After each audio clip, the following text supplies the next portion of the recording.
के साथ एक किराए के घर में रहती थी। इनकलाब की जिंदगी जब अंधेरों में बदल गई तो इसे मालूम हुआ कि इसका शौहर पहले से ही शादीशुदा है और उसके पास 2 बच्चे हैं। 11 साल शादी को गुजर जाने के बाद इसके शौहर ने इसे तंग आकर इसको अपनी जिंदगी से दूध में से मक्खी की तरह निकाल दिया। वो अब इसके पास भी नहीं रहता था और प्रज्ञा के पास भी कोई और रास्ता नहीं था कि वो अपने माँ के घर चली जाए। इसलिए वो वहाँ किराए के मकान पर रहने लगी और एक दुकानदार के पास काम करने लगी। और उसके पास 2 बेटियां थी, एक बेटी 10 साल की थी और एक बेटी 8 साल की थी। दुकानदार पर वो शॉप करती और उससे माहाना 4,000 रुपया दिया जाता था। लाला जी, इतनी कम तनख्वाह में घर का खर्च चलाना काफी मुश्किल हो गया है। कमरे का किराया, बच्चों की फीस और घर का राशन, इन सब में ही सारे पैसे खर्च हो जाते हैं। कुछ पैसे बढ़ा देते तो मेहरबानी होती। दाल पीसने के लिए नहीं कह रहा हूँ तुझसे, खाली सामान ही इधर से उधर रखना होता है और बैठकर दाल में कंकड़ पत्थर चुनने होते हैं। मैं तुझे और पैसे नहीं दे सकता और अगर नहीं जमता है तेरे को तो कहीं और जाके काम देख ले। ऐसा मत कहो लाला जी, यहाँ से मेरा घर पास में है और बच्चियों का स्कूल भी। मैं काम के साथ साथ घर भी देख लेती हूँ। अगर कहीं दूर जाऊंगी तो घर और बच्चे कैसे देखूंगी? अरे इसीलिए तो कहता हूँ जितना मिल रहा है उसी में संतोष करना सीखो। क्रांति चुपचाप घर वापस आ जाती है। इसी तरह कई दिन गुजर गए। माँ, आपको पता है सब स्कूल में हमारा मजाक उड़ाते हैं। कोई भी हमारे साथ लंच शेयर नहीं करता। वो सब कहते हैं कि इनके टिफिन में तो हमेशा रोटी होती है, वो भी बिना घी के चुपड़ी हुई। वो सब हमें गरीब कहकर हमारा मजाक उड़ाते हैं। हाँ माँ, हम इतने गरीब क्यों हैं? गरीब होना ऊपर वाले ने हमारी किस्मत में लिखा है मेरी बच्चियों। कभी कभी स्कूल के बाद प्रज्ञा और रोशनी भी अपनी माँ के पास दुकान पर बैठ जाती और क्रांति अपना काम करती और प्रज्ञा और रोशनी बैठकर अपना स्कूल का काम करती। एक दिन वो जब दुकान पर आई तो दुकानदार पिज्जा खा रहा था। माँ, मुझे भी वो खाना है जो लाला खा रहे हैं।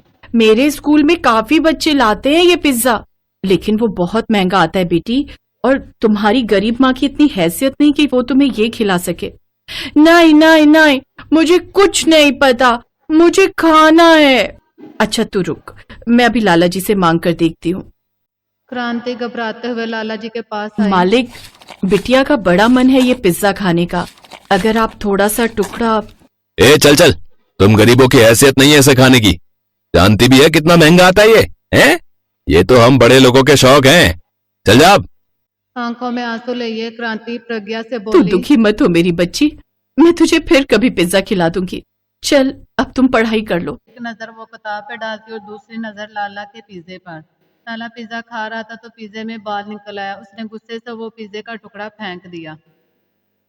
रोशनी ने सब की वजह से बचते हुए अपने घर में वो पिज्जा का टुकड़ा ले आई और आकर उसे तवे पर गर्म करने लगी। ये पिज्जा ये कहाँ से आया? माँ, वो लाला के पिज्जा में बाल आ गया था और उसने वो पिज्जा फेंक दिया था। मैंने बाल वाला हिस्सा तोड़कर फेंक दिया। चलो प्रज्ञा, अब तुम भी थोड़ा खा लो और थोड़ा माँ हम दोनों खा लेते हैं। आखिर हमें भी तो इसका स्वाद पता चले। लो खाकर देखो। दोनों लड़कियों को गले लगा लिया और फिर रोशनी ने एक टुकड़ा तोड़कर अपनी माँ के मुंह में दिया और दूसरा टुकड़ा प्रज्ञा के। अरे वाह, ये तो बड़ा स्वादिष्ट है। हाँ, सचमुच मजा आ गया। ऐसे ही वक्त गुजरता गया। एक दिन जब रोशनी और प्रज्ञा स्कूल से वापस आ रहे थे तो रास्ते में इन्होंने एक पिज्जे वाले को देखा जो कि वेज पिज्जा और पनीर पिज्जा बनाता था। वो मदन के पास गई और बोली, अंकल, क्या आप मुझे भी ये वेज पिज्जा बनाना सिखाओगे? ए धंधे का वक्त है, क्यों टाइम खराब कर रही है? चल जा यहाँ से। मदन उन्हें वहां से भगा देता है, लेकिन उसके बाद वो कई दफा स्कूल से वापस आते हुए वहां खड़ी होकर मदन को पिज्जा बनाते देखती रहती। एक दिन वो बाजार गई और वहां जो खराब सब्जियां पड़ी हुई थी उनमें से अच्छी हालत की सब्जियां घर ले आई। जब उनकी माँ दुकान पर काम कर रही थी तो उन्होंने घर में पिज्जा बनाने की प्रैक्टिस शुरू की। पहली 2 रोटियां तो उन्होंने खराब कर दी, फिर तीसरी रोटी जो वो बेस की शक्ल में बनकर तैयार होगी, फिर उसने उसके ऊपर सब्जियां ब्रिक ब्रिक काट कर डाल दी। इस तरह उन्होंने अच्छा सा पिज्जा तैयार कर लिया। वाह छोटी, हम तो पिज्जा बनाने में माहिर हो गए। ये वाला माँ के लिए रख देते हैं, वो खाएगी तो खुश हो जाएगी। उस रोज उन्होंने पेट भर कर पिज्जा खाया और कुछ ही देर में दुकान से बिरजू भागता हुआ आया। रोशनी, प्रज्ञा, अरे जल्दी चलो, तुम्हारी माँ की तबीयत ठीक नहीं है। क्या क्या हुआ माँ को? वो अचानक से बेहोश हो गई है। ये लोग क्रांति को लेकर हॉस्पिटल पहुंच गए। जब डॉक्टर ने उसे चेक किया तो उसने इसको बीपी लो बताया और कमजोरी की वजूहात भी बताई। अब से तुम्हें काम पर जाने की जरूरत नहीं है माँ। अब तुम बस आराम करो। हमने उस लाला को भी मना कर दिया है कि तुम अब उसके यहाँ काम नहीं करोगी। लेकिन मैं आराम करूंगी तो घर कौन संभालेगा?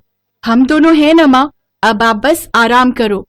क्रांति के पास थोड़े पैसों में से वो पिज्जे का काम शुरू करती हैं और बाजार से सब्जियां खरीदकर पिज्जे का सामान ले आती हैं और पिज्जा तैयार कर कर वो सड़क के किनारे बैठ जाती हैं क्योंकि ठेला खरीदने के लिए उनके पास पैसे नहीं होते। आओ आओ प्यारे लोगों, आओ हमारा स्वादिष्ट पिज्जा खाओ। एक बार खाओगे तो बार बार आओगे। सिर्फ 50 रुपए के सस्ते दामों में खाओ। इतने सस्ते पिज्जे का सुनकर कुछ लोग उनके पास आते हैं और पिज्जा खरीद लेते हैं। इस तरह उनकी कुछ कमाई हो जाती है। एक औरत उनके पास आई और उनसे बोली, एक वेज पिज्जा मुझे भी देना। वाह, इसमें तो क्या लाजवाब स्वाद है। ऐसा करो 4 पैक भी कर दो। उनका वेज पिज्जा सबको बहुत पसंद आया और उनका काम चलने लगा, लेकिन मदर उनसे बहुत चिढ़ने लगा। ये छोरियां क्या सोचती हैं? 2-4 सब्जियों से बना ये वेज पिज्जा बिक जाने से ये लड़कियां मेरी बराबरी कर लेंगी। कहाँ मेरा वेज और पनीर पिज्जा और कहाँ इनका ये सब्जी वाला सिर्फ वेज पिज्जा। लेकिन कुछ ही दिनों में दोनों बहनों ने अपनी मेहनत से एक पुराना ठेला खरीद लिया। अब लोगों का रश और भी ज्यादा बढ़ गया, लेकिन मदन को अपने पे बहुत ज्यादा मगरूर था। लोग उसके पास बहुत ज्यादा आते और उनका वेज पिज्जा बहुत ज्यादा फेमस हो गया। उनकी मीठी मीठी बातें और उनकी खूबसूरत फितरत लोगों को बहुत अच्छी लगती थी। दिन ब दिन उनका कारोबार खूब बढ़ता जा रहा था। वाह, क्या बढ़िया वेज पिज्जा बनाया है। क्या लाजवाब स्वाद है इसमें। उनकी कमाई पर मदन गुस्से में आकर उनसे बोला, ए लड़कियों, खबरदार, अगर कल से तुम दोनों ने अपना पिज्जा का ठेला यहाँ पर लगाया तो। क्यों क्यों नहीं बेच सकती हम यहाँ पर पिज्जा? क्योंकि तुम्हारा ये सस्ता सब्जी वाला 2 कौड़ी का पिज्जा देखकर मेरी दुकान पर कोई नहीं आता। मैं रोज सारा सामान घर ले जाता हूँ और तुम दोनों यहाँ बैठकर नोट छाप रही हो। वो दोनों उसकी बात नहीं मानते और अगले ही दिन दोबारा वह उसी जगह पर ठेला लगाते हैं। मदन वहां जाता और ग्राहकों से कहता है, आप सब मेरे ठेले पर आइए, वहाँ आपको पनीर पिज्जा मिलेगा। आपको ये बेकार सब्जी वाला पिज्जा नहीं खाना पड़ेगा। तुम्हारे पिज्जा में तो रत्ती भर का स्वाद भी नहीं है जो स्वाद इसके इस वेज पिज्जा में है। न जाने क्या मिलाती हैं ये 2 कौड़ी की लड़कियां अपने इस वेज पिज्जा में। अब दोनों बहनें स्कूल से वापस आते और आते ही ठेला लगा लेती और शाम तक उसी पे काम करती। उसका कारोबार अब खूब चलने लगा और बहुत ज्यादा ग्राहक भी आने लगे, लेकिन मदन ये देखकर उसको बहुत गुस्सा आता और उससे रहा न गया। एक दिन उसने उन दोनों बहनों का ठेला तोड़ दिया और इसी वक्त एक गाड़ी वहां आई और उसमें से एक आदमी बाहर निकला। अरे सुनो, सुना है यहाँ कोई लड़कियां वेज पिज्जा बनाकर बेचती हैं। क्या आप बता सकती हैं उनका ठेला कहाँ है? ये सुनकर दोनों बहनें रोने लगी। अंकल जी, हम ही यहाँ पिज्जा बनाकर बेचती थी, लेकिन एक अंकल ने हमारा सारा ठेला तोड़ दिया। उन्होंने उनसे सारी बात बताई। फिर उस सेठ ने कहा, मैं एक आश्रम चलाता हूँ, मुझे वहां के 1200 बच्चों के लिए तुमसे पिज्जा बनवाना है। सारा सामान मैं तुम्हें खुद खरीद कर दूंगा। बस तुम दोनों हिम्मत मत हारो, क्योंकि तुम जैसे बच्चे ही इस देश के गरीब बच्चों का भविष्य हैं। ये सेठ बहुत नेक दिल इंसान था। उन लड़कियों ने जितना खोया था उससे कहीं ज्यादा पा लिया था। अगले ही रोज उन्होंने 1200 वेज पिज्जा तैयार करके यतीम खाने में बेच दिया और अच्छी खासी रकम हासिल कर ली। अब क्रांति भी सेहयाब होकर उनके साथ उनकी मदद करने लगी। उन्हें पार्टियों और शादियों वगैरह के भी ऑर्डर आने लगे। मदन भी अब जान चुका था कि नेकी के रास्ते पर जो काम करता है वो इंसान कामयाब हो जाता है। वो भी अब वहां से अपना थैला उठाकर कोई और काम करने लगा।